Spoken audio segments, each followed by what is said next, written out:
সম্প্রতি অস্ত্রোপচার হয়েছে রাখি সাবন্তের। সাফল্যের সঙ্গে রাখি জরায়ু থেকে বিশাল টিউমার বের করেছেন চিকিৎসকরা। সুস্থ হবার পথে তিনি। সেই আবহে এই প্রথম দেখা পাওয়া গেল রাখির। ভিডিও পোস্ট করলেন তার প্রাক্তন স্বামী রিতেশ সিংহ। সম্প্রতি নিজের ইনস্টাগ্রামে একটি ভিডিও পোস্ট করেছেন রিতেশ সিংহ। হাসপাতালে রাখি এখন। কেমন রয়েছেন তিনি? জানা গেল রিতেশের পোস্টে। ভিডিও দেখা যাচ্ছে কয়েকজন নার্সের সহযোগিতায় হাঁটার চেষ্টা করছেন রাখি সাবন্ত।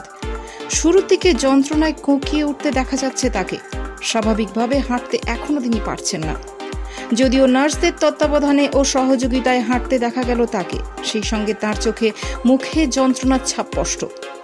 ভিডিওটি রেকর্ড করতে করতে তাকে সাহস জোগাতে শোনা গেল রিতেশকে। এই ভিডিও শেয়ার করে রিতেশ সিংহ ক্যাপশনে লেখেন, আমি প্রচন্ড খুশি। রাখিজি খুব শীঘ্রই আমাদের মাঝে উপস্থিত হবেন। আজ ওকে অল্প অল্প হাঁটতে দেখে ভালো লাগলো। ঈশ্বর ও সাধারণ মানুষকে ধন্যবাদ। এই ভিডিও পোস্ট হতে কমেন্ট বক্স ভরে উঠেছে শুভেচ্ছা বার্তায়। রাখিকে এক অনুরাগী লেখেন, ঈশ্বর তোমার মঙ্গল করুন, তাড়াতাড়ি সুস্থ হয়ে যাও।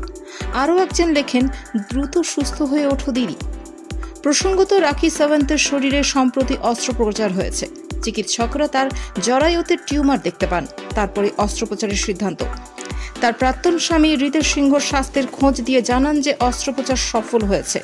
সেই সঙ্গে তিনি বলেন, কিছু মানুষ খুব হাসছিলেন।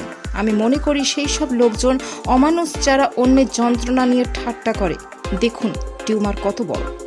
রাখি তুমি চিন্তা করো না, আমরা তোমার খেয়াল রাখবো। কিছু মানুষ এখনো ভিত্তিহীন মন্তব্য করছেন এবং তোমাকে অপমানিত করার চেষ্টা করছেন। আমি তাদের বলতে চাই, আপনাদের সময় শেষ হয়েছে।